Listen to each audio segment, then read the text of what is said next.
Because every one of us, like every time I'd see Gary, he'd go, Gary, you want to go to lunch? And he'd say, fuck you, Vander. And that, I don't know, me and him ended up being the best of friends. He was a crew chief, and I was a crew chief at Pioneer Dodge in 1971. You were just barely born, you were just a baby. And Evel Knievel was just starting out in those days. And Larry Miller had just bought the Toyota dealership next to Pioneer Dodge. You know where Pioneer Dodge used to be? Yeah. Okay, anyway, Larry Miller's Toyota was right there. It was the only Toyota in the state at the time. And so Evel Knievel, they put out a whole rack of Toyotas, and the Murray City Police, you know, Murray City was like a hick town in those days. And they closed off the street, and he runs all the way around and the other way.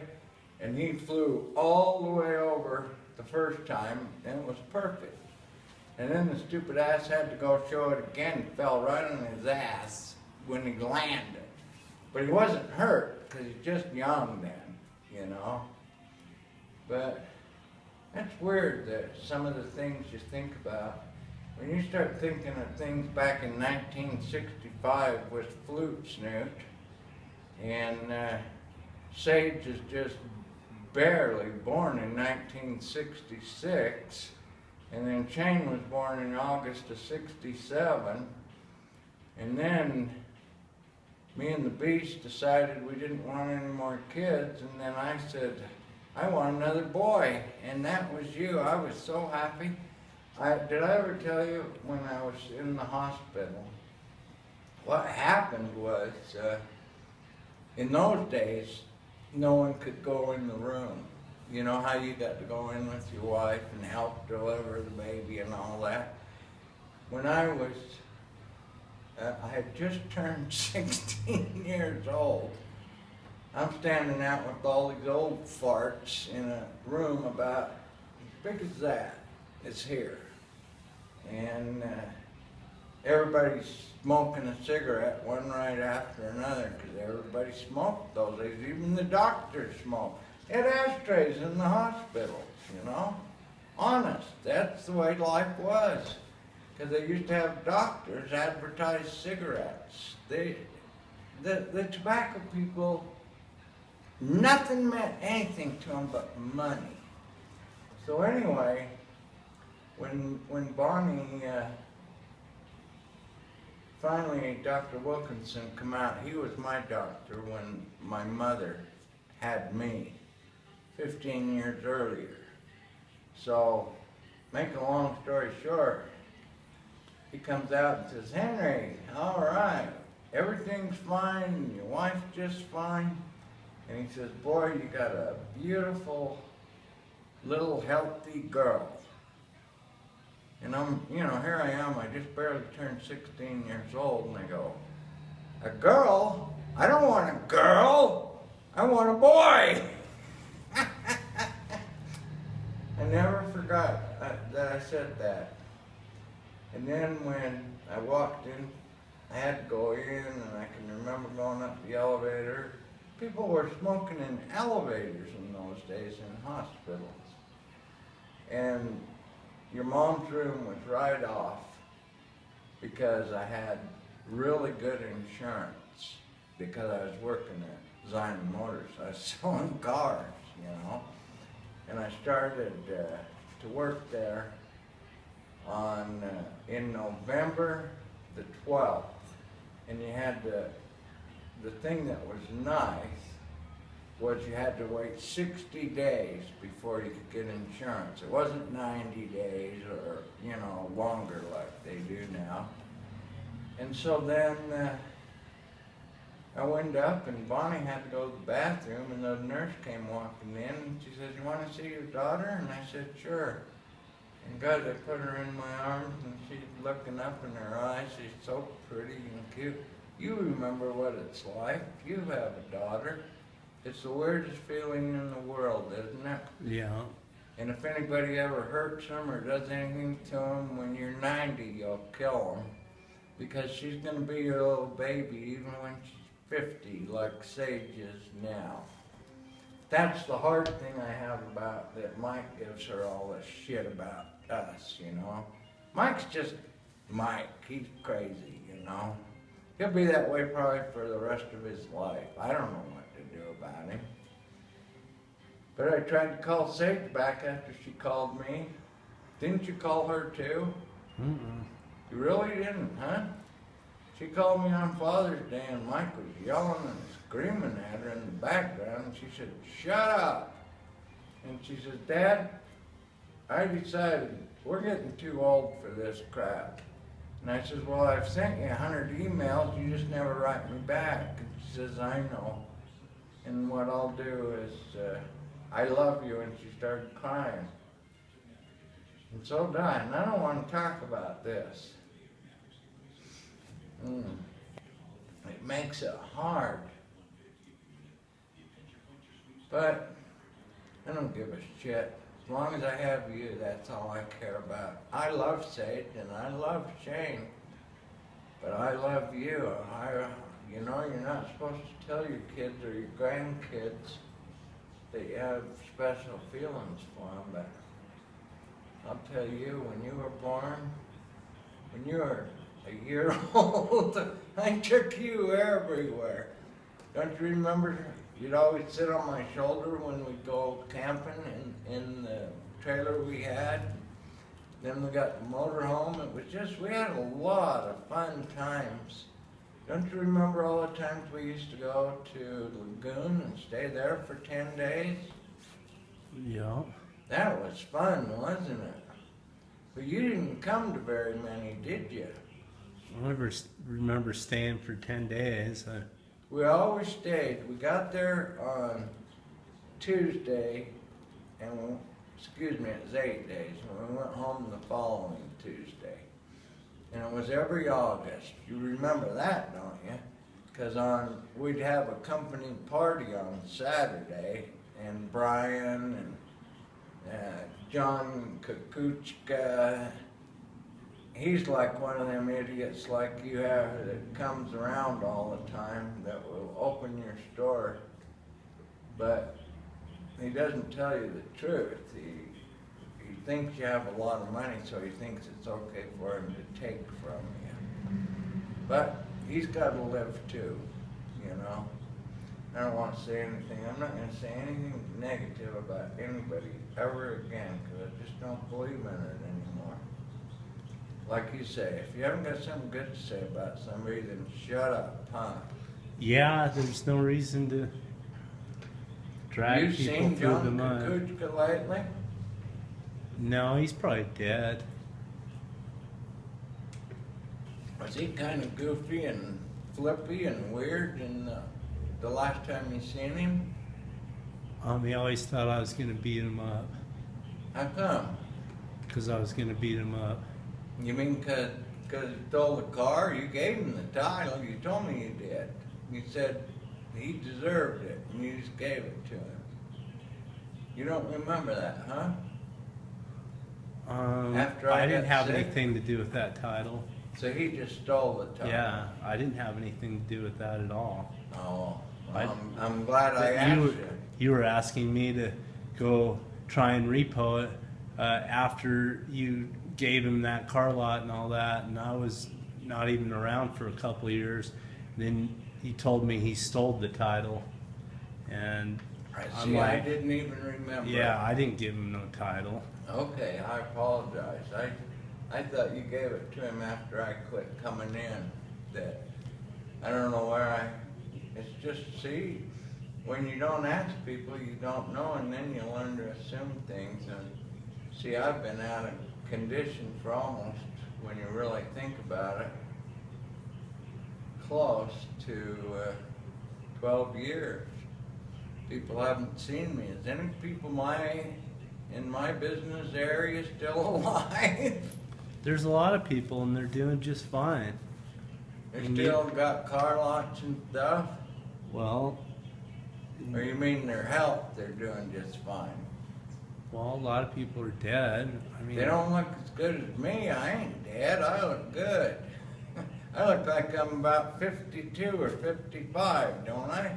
Gary was just here. He looks good. Well, he was just here today. Yeah, he was here an hour ago. Hell, that's too bad I missed him. Um, We were really, really good friends for a long time.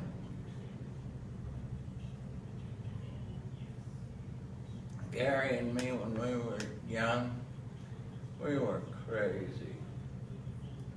But this is another century, son. We both started selling cars at Zion Motors in 1965. And you have to remember, in 1965, that was a whole, that's almost what, 50 years ago? It is, isn't it? Yeah, it's 50 years ago next year.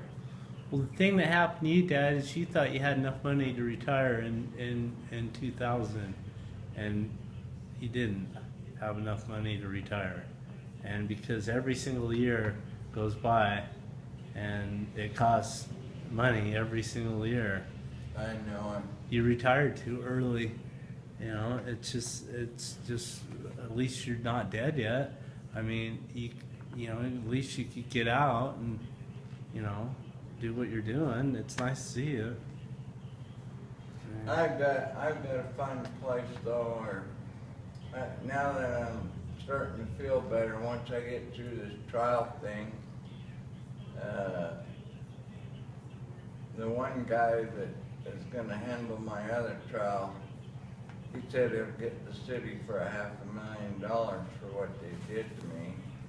But my attorney wants me to settle the case for a jaywalking ticket. Well, They charged me with I would 3 settle the felonies. case.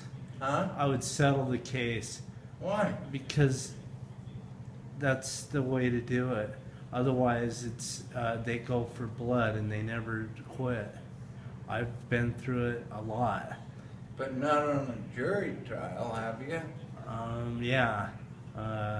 You had a jury trial with Dave Bound? How come I wasn't there?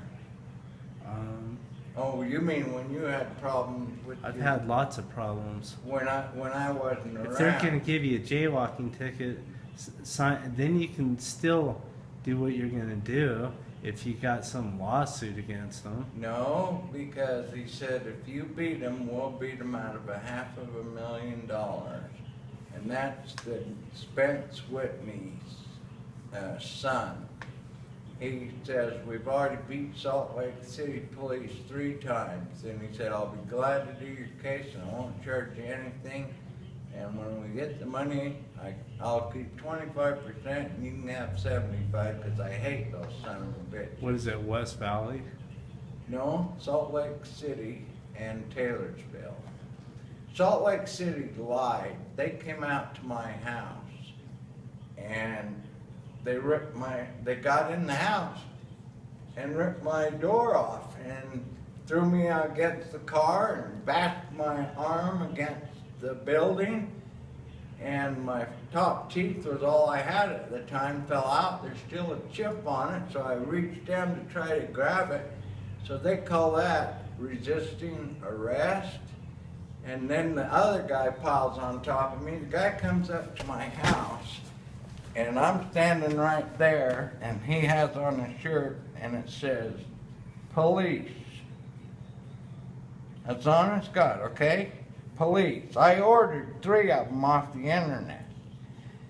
And he says, I'm here to see Margia Vander. And I said, well, you got some identification? He says, no, we're the police. And I says, you're what police? He says, none of your fucking business. Let me in the house.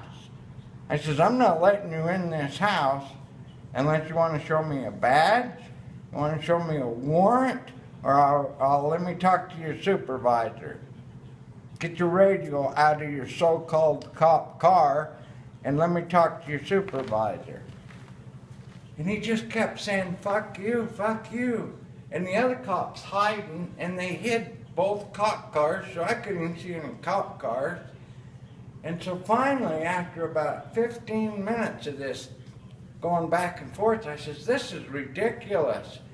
And they said, okay, if you don't let us in this house right now, we're gonna take this car. And all of a sudden I noticed Ray Ola's car that you just put the $100, you know, $400 for new tires. They said, we're gonna take this car. And I said, no, you're not. It doesn't even belong to us. It belongs to my sister, and I think it's paid for. And they said, we don't care. We're taking this car, or you let us in. I said, I'm not letting you in the house. So then the guy, I said, well, where's your cop car? This is less than 30 minutes. And so I unlocked the first lock, okay? And as I unlock it, the next thing I remember is going to grab the other one, and I got a hold of the door, and it flies open, and he's yanking on it as hard as he can, and he breaks the second lock, and he goes, "Ugh," and he bashes my head into the car, and then when he jumps on me, he bashed my hand and my head on the cement. And it's honest to God true. And so I go up and see Barry Johnson, my old attorney that I helped 100 times with things, helped him get started when he didn't have a pot to piss in. I said, I need some help. I need a criminal lawyer and I don't have any money. He sends me to Spence Whitney, the best. He sent me to, not Spence Whitney, what's the guy's name? The best attorney there is, and he defended Didi Corradini. Remember when they paid off people to get the Winter Olympics here? He defended them. That's who's my attorney. The best in the world. They charge $800 an hour. And he doesn't want to go to court. Ron Yengage. He doesn't want to go to court because it'll take up all this time, and he's going to have to do all this investigating. Because he knew I was just going to roll over and say, oh, thanks, glad you got me a parking ticket. I could have done that myself. I've had 3 tickets in my life, and one of them I was guilty on, and 2 of them I wasn't guilty. So I pleaded not guilty to the 2, and they were chumped up charges, just cops writing out tickets in the middle of the winter. They got me for running a red light. I didn't run a red light. It was green as hell. And I'm telling the guy, and he says, you shut up or I'm gonna, what do they say? Sign the ticket or I'm taking you to jail. Tell it to the judge. So I signed the ticket. What am I supposed to do, son? Now you tell me these cops can beat the shit out of me, throw me in the back of a hidden cop car. I call Marge, I'm screaming because now I know she's home because the car's in the driveway. I had no idea. They said I lied. What was it about? They said Mom was involved in a hit and run. They didn't even tell me that. They wouldn't tell me anything. They just wanted Mom. They wanted Marge Vander. And I didn't even know she was home. Because I'm standing here and I can't even see now. Go like that. This was the only eye I could see out of because there's so much crap on the screen, remember? And I can't see, and all I can see right is this eye that was operated on 25 years ago. You look like a clown. Your head's twice as big. You know why? This eye can see 100% straight far away. This eye can see 100% straight. I was 40 years old when I had the operation done. It cost me $2,500. You know what the guy did? He put what do they call those things? He put thing under my tongue, a pill, okay? You put